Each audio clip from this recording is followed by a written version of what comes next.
In the opulent heart of Ravenwood Heights, where fog-kissed cliffs meet the endless ocean, a scene unfolded that would forever alter the course of one family's destiny. The billionaire's daughter lay motionless on the polished oak floor of the grand Vanderbilt estate, her delicate frame chilled by shock, eyes tightly shut against an unseen world. Kneeling beside her was Maria Delgado, the young housekeeper, her hands trembling unconsciously as she cradled something extraordinary in her palm. A tiny, shadowy creature that writhed and glistened with unnatural life. "What have you done, Maria?" gasped Mr. Edmund Hale, the head steward, frozen in the doorway, his face drained of color by sheer terror. The thunder of footsteps echoed through the estate's labyrinthine corridors. Alexander Vanderbilt, the titan whose wealth could topple governments and build empires, burst into the room. His usually composed features were twisted in horror, eyes wide with paternal panic. "What happened to my little girl?" he thundered, charging forward with the ferocity of a man who had faced down corporate sharks but now confronted his greatest vulnerability. Maria's lips quivered as she lifted tear-filled eyes to meet his gaze. "I didn't harm her, sir," she whispered, her voice barely audible over the pounding of her heart. "I swear on everything I hold dear, I was only trying to help." "Help?" Alexander roared, his voice reverberating off the vaulted ceilings adorned with Renaissance frescoes. "You touched my daughter? You dared approach Sophia without my permission." With trembling fingers, Maria slowly opened her palm. Nestled there was something no one in that gilded room had ever witnessed. A slick, ebony organism, pulsating with malevolent life, its moist surface catching the chandelier's light in sinister iridescence. Gasps rippled through the assembled staff. Faces blanched to ghostly white. The atmosphere thickened into suffocating silence. Then, piercing that heavy void, came a sound so impossible, so miraculous, that time itself seemed to pause. "Papa." The voice belonged to Sophia Vanderbilt, the same girl who had been born completely deaf, who in her 12 years of life had never uttered a single syllable. For one eternal heartbeat, no one moved. Not the steward, not the maids clustered in the shadows, not even Alexander himself. In that suspended moment of disbelief, comprehension dawned. The humble housekeeper had achieved what billions in medical research could not. She had given sound to silence. Perched dramatically atop the rugged cliffs of Ravenwood Heights, the Vanderbilt estate was more than a home. It was a testament to Alexander Vanderbilt's relentless pursuit of perfection.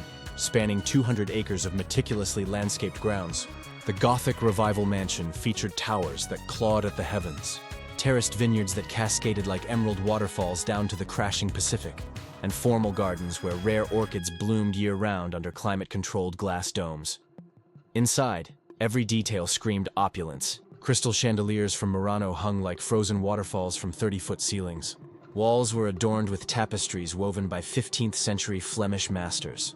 The grand staircase, carved from a single block of Carrara marble, spiraled upward through 3 stories, flanked by balustrades of hand-forged iron depicting mythological creatures. Even the air carried the faint scent of wealth, sandalwood, aged leather, and the subtle polish of priceless antiques. Yet for all its splendor, the estate harbored a profound emptiness. Servants moved through its echoing halls like ghosts, their footsteps muffled on priceless Aubusson carpets. Conversations were whispered, laughter was rare, and an oppressive silence seemed to seep from the very walls. The staff spoke in hushed tones of their master, Alexander Vanderbilt, a man whose empire spanned continents, from rare earth mining operations in Mongolia to orbital satellite networks circling Earth. Alexander was the architect of modern fortune. At 48, he had built Vanderbilt Global from a single tech startup into a trillion-dollar conglomerate. His days were filled with boardroom battles in Dubai, negotiations with world leaders in Davos, and private jet hops between continents. His public persona was one of unflappable precision, always impeccably tailored in bespoke suits from Savile Row. His silver-streaked hair perfectly coiffed, his decisions as calculated as a chess grandmaster's. But behind closed doors, Alexander was a father haunted by sleepless nights and unspoken grief. His only child, Sophia, known affectionately as Sophie to those rare few who earned his trust, had been born profoundly deaf. From her first breath, doctors delivered the devastating verdict. Her auditory nerves were irreparably damaged. No amount of cutting-edge technology, experimental treatments, or billions spent on global specialists could bridge the chasm of silence that defined her world. Now 12 years old, Sophie Vanderbilt had never heard the crash of ocean waves against Ravenwood's cliffs. never experienced the gentle patter of rain on the estate's copper gutters, never known the sound of her father's voice saying her name. Her universe existed in visual symphonies, the graceful dance of lips forming words she could never hear, the fluid poetry of sign language, the vibrant play of light and shadow across the estate's stained glass windows.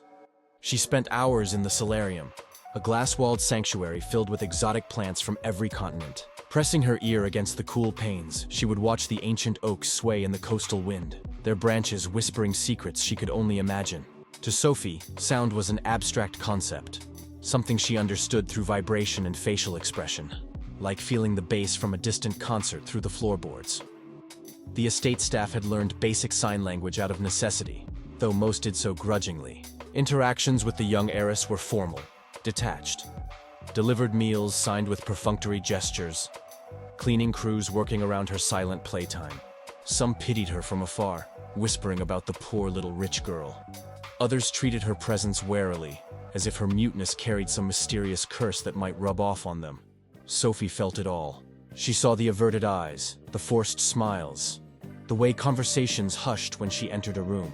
In her quiet way, she withdrew deeper into her world of imagination, building elaborate kingdoms with her porcelain dolls and sketching fantastical sea creatures in leather-bound journals. Into this world of polished isolation stepped Maria Delgado, a 28-year-old housekeeper whose arrival 6 months earlier had barely registered on the estate's radar. With her radiant olive skin, warm brown eyes that seemed to hold the wisdom of generations, and thick raven hair always neatly coiled in a professional chignon, Maria embodied quiet competence. She had come to Ravenwood Heights from the working-class fishing community of Mariner's Bay, 40 miles down the coast. Her father, a lifelong fisherman, had recently passed away from complications of pneumonia, leaving behind crushing medical debts and a family struggling to stay afloat. Maria's position at the Vanderbilt estate represented salvation, a steady salary, room and board, and the chance to send money home to her mother and younger siblings. Maria worked tirelessly and without complaint. Her starched black uniform with crisp white apron was hand-washed every night in the staff laundry. She polished silver with museum-quality precision, arranged fresh flowers from the estate's greenhouses with artistic flair, and anticipated needs before they were voiced. To the other staff, she was polite but reserved, avoiding the gossip circles that formed in the kitchen during breaks. But beneath Maria's calm exterior burned memories that shaped her every interaction with children. Back in Mariner's Bay, she had grown up with a younger brother named Tomas, 5 years her junior. At age 7, Thomas contracted bacterial meningitis, a devastating infection that swept through their impoverished neighborhood. The fever ravaged his tiny body, and when the crisis passed, so had his hearing. Maria remembered the endless days at the free clinic, where overworked doctors dismissed their pleas for specialized care. "We can't prioritize," they said. "Take him home and pray." She remembered her mother's haunted eyes, the way her hands shook as she tried to comfort a son who could no longer hear her voice. Most painfully, she remembered Thomas's final days, his silent confusion, his attempts to speak words that never came, his small hand reaching for her as pneumonia claimed him at age 9. That loss had forged an unbreakable vow in Maria's heart. If she ever encountered another child trapped in silence, she would never look away. She would fight with everything she had to give them the hearing, the voice that Thomas never had. Their connection began subtly, almost imperceptibly. One crisp autumn morning, Maria was burning the rosewood paneling of the estate's grand foyer when she noticed Sophie on the spiral onyx staircase. The girl was meticulously arranging her collection of porcelain dolls in perfect military formation, each figure positioned with mathematical precision. She didn't look up as Maria passed, but something about her stillness caught the housekeeper's attention. Sophie moved differently than other children. Her gestures were too careful, too controlled. She never bounced with excitement or flailed her arms in play, and her eyes, those deep, stormy blue eyes inherited from her mother, held a loneliness that Maria recognized immediately. It was the same hollow look Tomas had worn in his final months. From that moment, Maria began leaving small gifts on the staircase. An origami swan folded from estate stationery, a handmade truffle wrapped in gold foil, a simple sketch of a fantastical sea creature with a note. "This is Aquilon, guardian of lost voices." At first, Sophie ignored them, but one misty morning, Maria found the truffle wrapper empty and the swan carefully positioned among the dolls like an honored guest. The ice began to thaw. When Maria cleaned the solarium's kaleidoscopic windows, Sophie would wander over, fascinated by the housekeeper's reflection multiplied infinitely in the glass. Maria would smile and wave dramatically. After several days, Sophie waved back, tentatively at first, then with growing enthusiasm. One afternoon, disaster struck. Maria accidentally knocked over a priceless Ming Dynasty vase while dusting the library shelves. It shattered spectacularly across the Persian carpet. Expecting reprimand, she turned to find Sophie doubled over in silent laughter, clutching her stomach, tears of mirth streaming down her face. It was the first time anyone in the Vanderbilt estate had witnessed genuine joy from the master's daughter. Day by day, their bond deepened. Maria taught Sophie more expressive sign language, not the stiff, formal signs used by the staff, but flowing, theatrical gestures embellished with facial expressions and body movement. In return, Sophie showed Maria how to create shadow puppets using sunlight filtering through the stained glass windows, transforming the solarium floor into a magical theater of dancing silhouettes.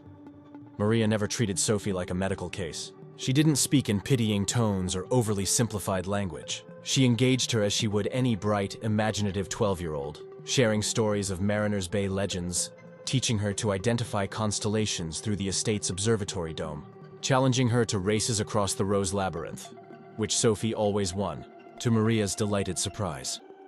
The transformation was remarkable. Color returned to Sophie's cheeks. Her once distant gaze warmed with curiosity. She began seeking Maria out during cleaning rounds, following her from room to room like a shadow. For the first time, the Vanderbilt estate witnessed a child who belonged there. Not a fragile heirloom to be protected, but a living, breathing girl, eager to explore her world. Not everyone approved of this growing attachment. One twilight evening, as Maria polished the estate's massive mahogany dining table, set for 20 with baccarat crystal and heirloom silver, the head steward Edmund Hale approached with a venomous whisper. "Distance yourself from the girl." "Delgado," he hissed, glancing nervously toward the kitchen doors. "Mr. Vanderbilt despises when staff become familiar." Maria paused, polishing cloth in hand. "But sir, she's so much happier now. Have you seen her smile?" "Your duties involve dustpans and drudgery, not dolls and daydreams," Hale snapped. "Overstep your bounds and you'll find yourself back in that fishing village faster than you can pack your meager belongings." Maria lowered her eyes but said nothing. Her heart, however, spoke volumes. She knew isolation when she saw it, had lived it with Thomas. And she recognized in Sophie's eyes the same desperate hunger for connection that had haunted her brother's final days. No steward's warning, no threat of dismissal, could make her abandon the girl now. That night, as the estate staff retired to their dormitory quarters behind the vineyards, Maria lingered in the scullery, staring out the arched window at the moonlit ocean. The antique grandfather clock ticked with oppressive slowness. Memories of Thomas flooded back. The way he had scratched at his ears during his illness, the fever-bright confusion in his eyes, the doctor's indifferent shrugs. Sleep eluded her. Dawn found Sophie in the lavender beds of the kitchen garden, rubbing her right ear furiously, her young face creased in discomfort. Maria knelt beside her, signing gently. "What's wrong, little one?" Sophie shook her head vigorously, signing back, "Itches inside. Hurts when I touch." Concern deepening, Maria gently tilted Sophie's head toward the morning sun, peering into the delicate pink canal. Her breath caught. Deep within, barely visible, something dark and glistening moved. A shadowy form that didn't belong. A trick of the light? Her heart pounding, Maria forced a smile. "We'll tell your papa," she signed. "He'll know what to do." Sophie's response was immediate panic. Her small hands flew. "No doctors! They poke and hurt!" Fresh fear flashed in her eyes, hands trembling as she repeated, "No doctors. Please." Maria froze. In that moment she understood. Sophie's terror wasn't abstract. It was visceral, born from years of painful, fruitless medical interventions. The best specialists Alexander had hired had left scars deeper than any scalpel. That night, Maria barely slept. The image of that dark, moving shadow haunted her dreams. What if it was serious? What if it was the actual cause of Sophie's deafness? Something treatable that generations of high-priced doctors had overlooked in their obsession with high-tech interventions. She paced her small attic room, Bible open on the bedside table, though she couldn't focus on the words. "Lord, show me the path," she prayed. "Don't let me fail another child." By midday the next day, Sophie's discomfort had escalated. She constantly tugged at her ear, wincing with every movement. Maria followed her to the nursery. a sun-drenched room painted with murals of fantastical sea voyages, and found her curled on the window seat, tears brimming. "Let me help," Maria signed, her heart racing. "Very gently, I promise." From her apron pocket, she withdrew a small bronze hairpin, an heirloom from her grandmother, used to secure her uniform. Sophie watched warily as Maria approached, but just as the housekeeper's trembling fingers neared the girl's ear, the nursery door creaked open. Maria froze. Framed in the doorway stood Alexander Vanderbilt himself, impeccably suited as always. His expression calm, but edged with the authority of a man accustomed to instant obedience. "Maria Delgado," he said, his voice low and weighted with warning. "Explain yourself." Maria rose swiftly, hiding the hairpin behind her back. "Forgive me, sir," she said softly. "Sophia is in pain. I was only trying to see if something was caught in her ear." Alexander's sharp gaze moved from Maria to his daughter, who sat clutching her ear, discomfort evident on her pale face. "You are not a physician," he stated coldly. "Any medical concern regarding Sophia goes through me directly. Is that understood?" "Yes, sir," Maria whispered, eyes downcast. He sighed heavily, massaging his temples. "I've been burned too many times by miracle workers promising cures. Expensive charlatans, all of them. I won't risk my daughter's safety on unauthorized experiments."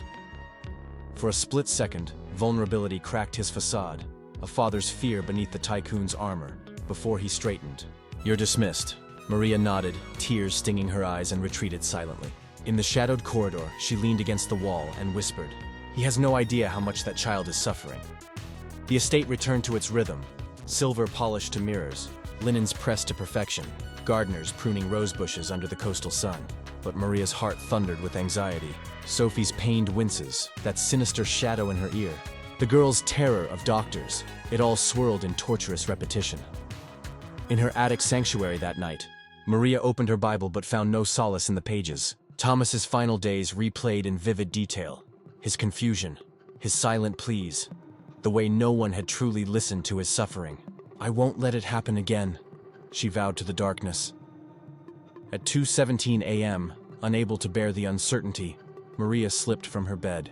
Barefoot, she padded through the sleeping estate, the only sound the distant hum of the HVAC system. Sophie's door stood slightly ajar, spilling soft nightlight glow into the hall. The girl sat upright in bed, both hands pressed to her right ear, eyes glistening with unshed tears. "Hurts worse now," she signed weakly when Maria entered. Kneeling beside the bed, Maria peered into the ear canal illuminated by the nightlight. There it was again, unmistakably, a dark, glistening form deep within, moving slightly as if aware of her scrutiny. This was no optical illusion. "Trust me," Maria signed, forcing calm into her voice. "I'll be gentle as a butterfly's wing." The bronze hairpin trembled in her fingers. "Please, Lord," she whispered, "guide my hand." Sophie nodded bravely and held still. Maria took a deep breath, said a silent prayer, and carefully inserted the pin. Her hand shook violently, but faith steadied her. The tip touched something soft, sticky, alive. With exquisite care, she hooked and gently pulled. For an eternal moment, nothing happened. Then, a slick black larva, no larger than a grain of rice, slid from Sophie's ear canal and landed in Maria's palm. It writhed weakly, its moist body glistening in the nightlight's glow. Maria's breath stopped. This thing had been living inside the girl's ear. For how long? Years? Sophie's eyes widened in confusion. She touched her ear gingerly, then froze. Her mouth opened, and a rasping sound emerged. Maria's entire body went rigid. "Sophie, did you just—" Another sound, clearer this time. "Maria." The housekeeper's world tilted. Tears cascaded down her cheeks. "You spoke my name." "Oh, Sophie, you can hear." Sophie clapped her hands over her ears, flinching at the sudden tick-tock of the bedside clock. A sound she was hearing for the very first time. Eyes wide with wonder and fear, she pointed to the window where wind rustled the curtains. "Noise?" she asked, her voice shaky and raw from disuse. Maria nodded, weeping with joy. "Yes, mi amor. That's the wind singing through the trees. You're hearing the world." They didn't notice the door opening again. Edmund Hale stood frozen in the threshold, eyes bulging. "What in heaven's name?" "Quiet," Maria hissed. "She's hearing for the first time." "Don't frighten her!" But Hale, panicked and disbelieving, bellowed, "Mr. Vanderbilt!" "Emergency in the nursery." Sophie jumped at the volume, whimpering and covering her ears. Maria pulled her close. "It's okay, little one. You're safe." Heavy footsteps thundered down the hall. Alexander burst through the door, his face pale with fury. "What madness is this?" Hale pointed accusingly. "She was tampering with the girl again, sir!" Alexander's glare pinned Maria, then softened on Sophie, who trembled in the housekeeper's arms, mouthing silent words. Then, clear as crystal, "Papa!" The room fell into utter silence. Alexander staggered as if struck. For 12 years, he had dreamed of hearing that one word from his daughter's lips. Maria, tears streaming. "She can hear, sir. She really can." Alexander stood transfixed. Hale gaped mutely. Even the clock seemed to pause. Then Sophie spoke again, her voice weak but real. "Papa." No yell. Alexander's knees buckled. "That's my girl's voice," he whispered, eyes glistening. But shock quickly hardened into anger. "What did you do to her? What poison did you put in her ear?" Maria shook her head desperately. "Nothing harmful, sir. I removed something, a living creature, that was inside her ear." "A creature?" Alexander roared. "You could have killed her!" Security guards swarmed the room. "Please, sir!" Maria cried as they seized her arms. "She's hearing now. Listen to her." Alexander's voice turned to ice. "Take her away." As rough hands dragged her from the room, Sophie's scream pierced the night. "No! Maria!" It was the loudest sound the girl had ever made, and the last thing Maria heard as she was hauled away was Sophie's heartbroken sobs. "Maria, Maria." In the estate's stark security office, concrete walls, flickering fluorescent lights, surveillance monitors casting ghostly blue glows, Maria sat with her hands cuffed to a metal chair. The guards stood impassive by the door, awaiting their master's orders. From down the hall came Sophie's faint, heartbroken crying. Each time the girl screamed, "Maria!" the housekeeper's heart shattered further. She bowed her head and whispered, "God, please let them see the truth. I didn't hurt her. I healed her." Upstairs, chaos reigned in the estate's opulent living salon. Alexander paced furiously across Persian carpets worth more than most people's homes, his mind reeling. His daughter had spoken. World-renowned specialists had declared it medically impossible. Yet this housekeeper, a woman with no formal medical training, had accomplished the inconceivable in minutes. Hale ventured cautiously. "Sir, perhaps we should call an ambulance? The girl might be in danger." "Immediately," Alexander barked. "Get every specialist in the country on standby. And clear my jet. We may need to fly her to Zurich." Within 15 minutes, flashing lights filled the estate's circular driveway. Paramedics swarmed the grand staircase, gently transferring a terrified Sophie to a stretcher. The girl reached desperately toward the security office. "Papa, Maria, help!" Maria good, but Alexander, torn between confusion and fear, couldn't bring himself to look at the detained housekeeper. He followed the stretcher to the waiting ambulance, his empire builder's confidence shattered by paternal vulnerability. Mariners Bay Medical Center smelled of antiseptic dread and fluorescent despair. Machines beeped rhythmically in Sophie's private suite, while teams of white-coated specialists conducted urgent assessments. Alexander watched through the observation window, hands trembling, a sensation alien to the man who negotiated with presidents.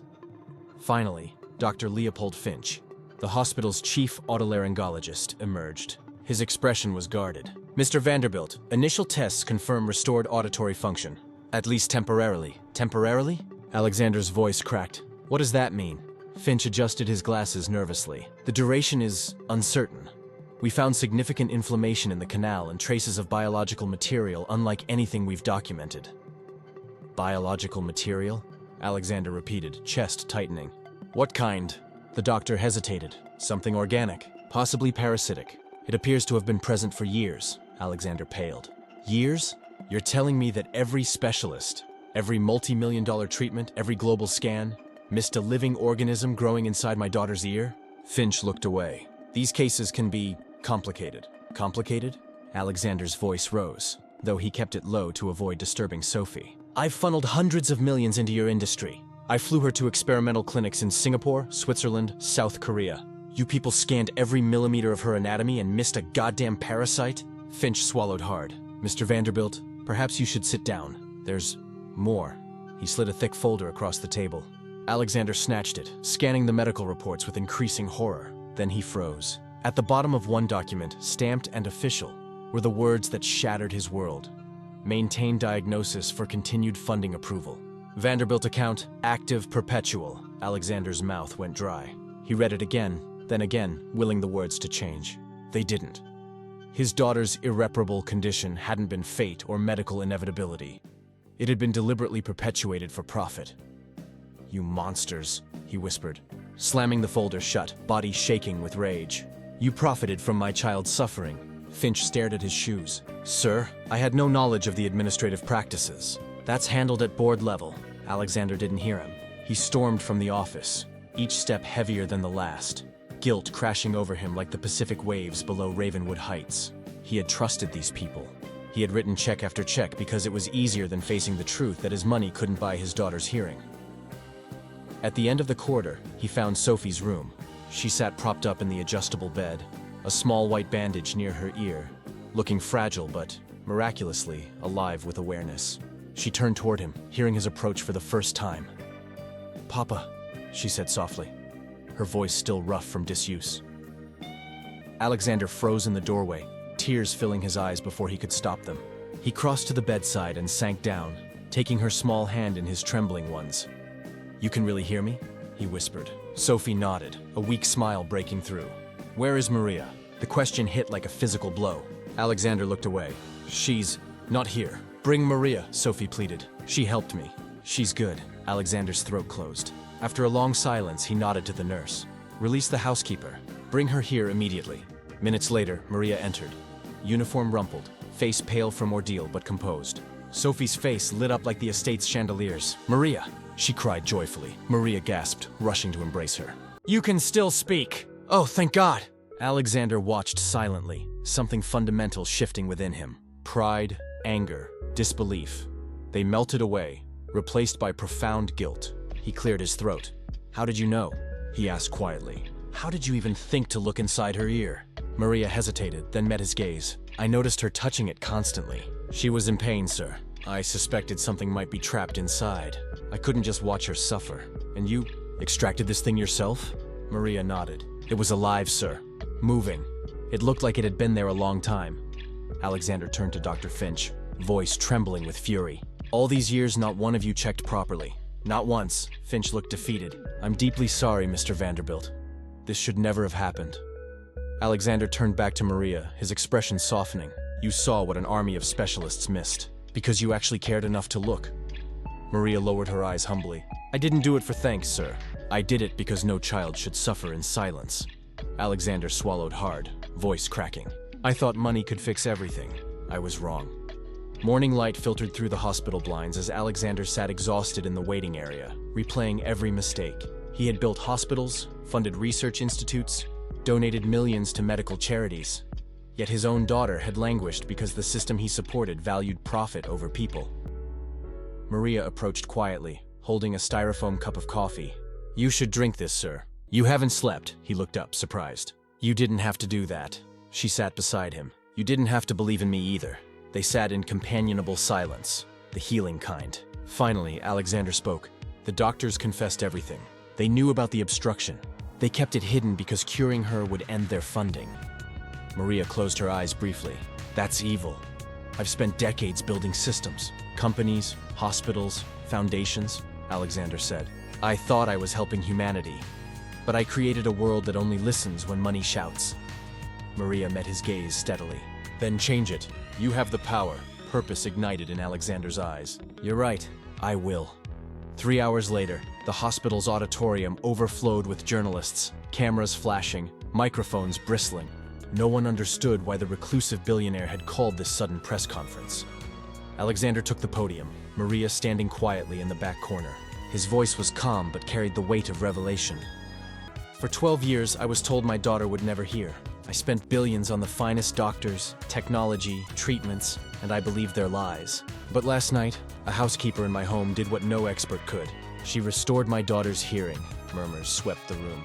"Worse," he continued, holding up the damning medical files. "My daughter's condition wasn't medical destiny. It was profit-driven deception. She was kept deaf so the money would keep flowing." The room fell silent. "These are the documents proving it," he said, voice steady. "Signed by people who swore oaths to heal but chose greed instead." He paused, letting the weight settle. "I was part of that broken system, no more. Today, I announce the Vanderbilt Vitality Foundation. Free, world-class auditory care for every child, regardless of wealth or nationality." Applause erupted. Then the bombshell. "And the foundation's first director will be Maria Delgado." Every head swiveled toward the stunned housekeeper. Cameras flashed wildly. After the conference, Alexander found Maria on the hospital's ocean view terrace. The noon sun glittered on the waves below. "Sir, you don't need to," she began. "You didn't just save my daughter," he interrupted gently. "You saved me from my own blindness. You showed me that real power isn't in bank accounts. It's in compassion." Maria smiled through tears. "I'm just glad Sophie can hear the ocean now." Alexander's expression softened. "She won't stop asking for you. That girl's voice saying your name? It's the sweetest sound I've ever heard." Days later, the Vanderbilt estate transformed. Laughter echoed through halls once filled with silence. Sophie scampered through galleries, discovering sounds she had only imagined. The tinkling of crystal, the rustle of silk drapes, the distant call of gulls over the cliffs. Maria returned not as housekeeper, but as family, Sophie's tutor, confidant, and the foundation's visionary leader. Evenings found the trio in the rose garden. Alexander reviewing foundation plans, Maria teaching Sophie new words, whisper, giggle, forever, and the girl laughing at birdsong she once could only see. One sunset, as the sky burned orange, Sophie looked up from her sketchpad. "Papa, can I say something important?" "Anything. Petals." She pointed to Maria. "She's my hero." Maria hid her face, overcome. Alexander smiled proudly. "She's mine too." That night, Alexander stood at his study window, listening to the fountain's song. A sound that once mocked his failure, but now celebrated triumph. Maria passed the open door. "Still awake?" she asked. "Reflecting," he replied, "on how the smallest voice can change everything." Maria smiled.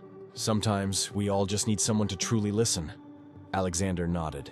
"And this time, I will." The Vanderbilt estate was reborn, not as a monument to wealth, but as a symphony of love where every voice mattered and no child would ever suffer in silence again.